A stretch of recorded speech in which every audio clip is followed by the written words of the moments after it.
Hey guys, আমি অমিতাভ আর আপনারা দেখছেন স্পোর্টস লাভার অমিতাভ ইউটিউব চ্যানেল। তো গাইস, আজকের এই ভিডিওতে আবারও কিছু ট্রান্সফার আপডেট নিয়ে আলোচনা করব ইন্ডিয়ান ফুটবলের, যেখানে মোহনবাগান ইস্ট বেঙ্গলই মেনলি আর কি কানেক্টেড থাকবে। তো আজকের ট্রান্সফার আপডেটে কাদের কাদের নিয়ে আলোচনা করব, কে নতুন দলে আসবে, কারা চলে যেতে পারে, সেগুলো নিয়ে আবারও আলোচনা হবে। তো দেখতে থাকো ভিডিওটা। তো প্রথমে যাকে নিয়ে আলোচনা করব তার নাম হচ্ছে পিবি বিষ্ণু, যাকে নিয়ে কাল রাত থেকে খুব বড়সড় রিমর্স উঠছে। যে রিমর্সে বলছে যে এই ইস্ট বেঙ্গলের পিবি বিষ্ণু নাকি মোহনবাগানে সই করে দিয়েছে, এরকমও নিউজ আসছে যে মোহনবাগানের সাথে নাকি তার কন্ট্রাক্ট হয়ে গেছে। তো দেখো, এরকম এখনও কিছুই কন্ট্রাক্ট সাইন কিছুই হয়নি, ঠিক আছে? এখনও এসব কিছু হয়নি, জাস্ট এটা একটা রিমর্স উঠেছে। তাই এখন থেকে কেউ ভেবে নিও না যে পিবি বিষ্ণু ইস্ট বেঙ্গল থেকে মোহনবাগানে সই করে মোহনবাগানে হয়ে গেছে, না, এরকম না। জাস্ট এটা একটা রিমর্স উঠেছে, কারণ মোহনবাগানের পছন্দ আছে প্লেয়ারটাকে, মোহনবাগানের টার্গেট আছে। তো ভবিষ্যতে মোহনবাগান ভেবেচিন্তে এরকম একটা প্লেয়ারকে নিতেও পারে। একেবারেই যে নিবে তা না, নিতেও পারে। কারণ আমি বলবো যে মোহনবাগান চাইলে নিতেও পারে, নাও নিতে পারে, কারণ মোহনবাগানের কাছে এরকম অনেক ইয়ংস্টার আছে। মোহনবাগানের যে জুনিয়র টিমটা আছে সেখানে কিন্তু এরকম অনেক ইয়ংস্টার প্লেয়ার আছে। তো মোহনবাগান চাইলে তাদেরকেও সিনিয়র টিমে নিয়ে এসে ভালো কোচিং করিয়েও তাদেরকেও কিন্তু আইএসএল খেলাতে পারে, এরকম আরও অনেক বড় বড় টুর্নামেন্ট, ডুরান্ড কাপ এরকমও খেলাতে পারে। তো সুপার কাপও খেলাতে পারে। তো এরকম অনেক ইয়ংস্টার প্লেয়ার কিন্তু মোহনবাগানে আছে বিষ্ণুর মতো। তো ইস্টবেঙ্গল থেকে যে বিষ্ণুকে তুলতেই হবে এমন নয়, তো তাদেরকেও কিন্তু তৈরি করা যেতে পারে।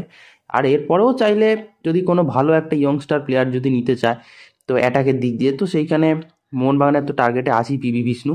তো জাস্ট টার্গেটে আছে বলেই এরকম একটা বাজার গরম একটা হয়েছে, কিন্তু তার মানে এই নয় যে একেবারে সই করে দিয়েছে। এবার দেখো, ইস্টবেঙ্গলের সাথে কিন্তু এই পিবি বিষ্ণুর কিন্তু এখনও কন্ট্রাক্ট শেষ হয়নি, তার সাথে কিন্তু আরও 1 বছর কন্ট্রাক্ট আছে। তো মোহনবাগানকে কিন্তু নিতে হলে একটা ট্রান্সফার ফিস কিছু একটা দিতে হবে ইস্টবেঙ্গলকে, তারপরেই কিন্তু প্লেয়ারটাকে নিতে পারবে, যদি এবছর তারা ট্রান্সফার উইন্ডোতে যদি নিতে চায়। তো সেই কারণেই আমি ভাবছিলাম যে ট্রান্সফার ফিস দিয়ে একটা প্লেয়ারকে নেওয়ার থেকে নিজেদের দলে এত ইয়ংস্টার থাকতে তাদের পিছনে ইনভেস্ট করুক, তাদেরকে শেখা। তো এরকম একটা ব্যাপার হতে পারে।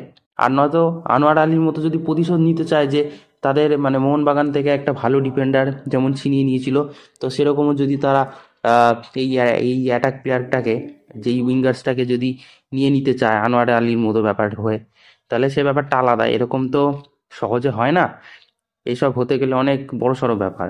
যদি লিগালি নিতে হয় তাহলে ট্রান্সফার ফিস দিয়ে নিতে হবে, এরকম হতেই পারে। কিন্তু আনোয়ার আলীর মতো নিতে গেলে সে ব্যাপার স্যাপার অনেক আলাদা। তাহলে সেটা বিষ্ণুকে মানে কন্ট্রাক্ট টার্মিনেট করে আসতে হবে মোহনবাগানে। তারপর এর জন্য বিষ্ণুকেও অনেক বড়সড় পেনাল্টি মুখে পড়তে হতে পারে। তো আমার তো মনে হয় না কোনো প্লেয়ার নিজের ক্ষতি এভাবে নিজে নিতে চাইবে। আর এটাই হলো খবর। তো এই মুহূর্তে আপাতত কোনো বিষ্ণু আসার নিয়ে মোহনবাগানে কনফার্ম কিছু নেই, যে 100% কনফার্ম। আপাতত 50-50 ধরে রাখো, তারপর সেটা পরে আহ, সময় গড়ালে বোঝা যাবে। নেক্সট যাকে নিয়ে আপডেট দেবো সেটা হচ্ছে টম আলডেটকে নিয়ে।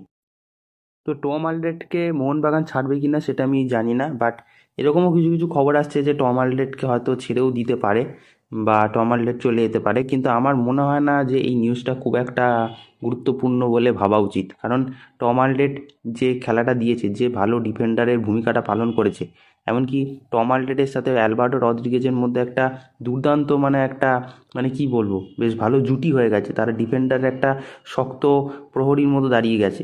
তো এই হুট করে আমার মনে হয় না টম আলডেডের জায়গায় অন্য কোনো বিদেশি আসবে। মানে আর টম আলডেডের যেরকম ডিফেন্স কোয়ালিটি প্লাস লিডারশিপ কোয়ালিটিটাও ভালো, চাইলে দলকে একটা ভালো ক্যাপ্টেন্সিও চলে, চাইলে দলের জন্য ক্যাপ্টেন্সিও করতে পারে, বেস্ট লিডারশিপ কিন্তু পালন করতে পারে এই টম আলডেড।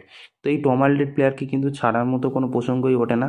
তো এরকম অনেক জায়গা থেকে খবর আসছে যে টম আলডেডকে হয়তো এবার ছেড়ে দিতে পারে, গ্রেগ স্টুয়ার্টের মতো হয়তো টম আলডেড চলে যাবে, এরকম হয়তো আরও নতুন দুটো কোনো বিদেশি প্লেয়ার আসতে পারে। তো আমার তো মনে হয় না যে টম আলডেটকে ছাড়বে, এই মুহূর্তে কোনো এরকম প্ল্যান নেই। তো ভবিষ্যতে এরকম কিছু হবে কি বলে তো আমার মনে হয় না। যেরকম ব্রেন্ডন হ্যামিল চলে গেছিলো, তো আমার মনে হয় না ব্রেন্ডন হ্যামিলের মতো টম আলডেটকে ছেড়ে দেবে। এবার নেক্সট যেটা নিয়ে আলোচনা করব সেটা হচ্ছে মোহনবাগান গ্রেগ স্টুয়ার্টের বদলে একটা ভালো সেন্টার মিডফিল্ড চাইছে বা অ্যাটাকিং মিডফিল্ড চাইছে। যেরকম গ্রেগ স্টুয়ার্টের মতোই এরকম একটা প্লেয়ার চাইছে, যেই প্লেয়ারটা centre midfield plus attacking midfield দুটো রোলেই ভালো খেলতে পারে। তো এখন যদি বলি তাহলে এনার মতোই বিকল্প যদি প্লেয়ার হয়, সেটা হলো নাম সবচেয়ে বেশি উঠে আসছে, তার নাম হলো জ্যাকসন ইরভাইন।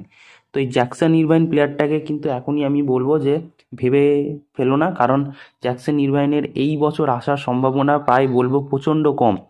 কারণ হতেই পারে না, জ্যাকসন ইরভাইন একজন অস্ট্রেলিয়ার ক্যাপ্টেন, তার অনেক ন্যাশনাল ডিউটি আছে। তার থেকেও বড় কথা, তার পরের বছর 26-এর ওয়ার্ল্ড কাপ আছে, সেই ওয়ার্ল্ড কাপেও তিনি ক্যাপ্টেন্সি করবেন। তো হুট করে আমার মনে হয় না সে এত বড় একটা ভূমিকা পালন করার মানে পালন করবে। এত বড় একটা দায়িত্ব আছে, সেইখানে হুট করে সে কোনো রকম একটা ইন্ডিয়ান ফুটবলের টিমে ক্লাবে জয়েন করবে বলে আমার মনে হয় না। কারণ সামনে একটা বিশাল বড় দায়িত্ব।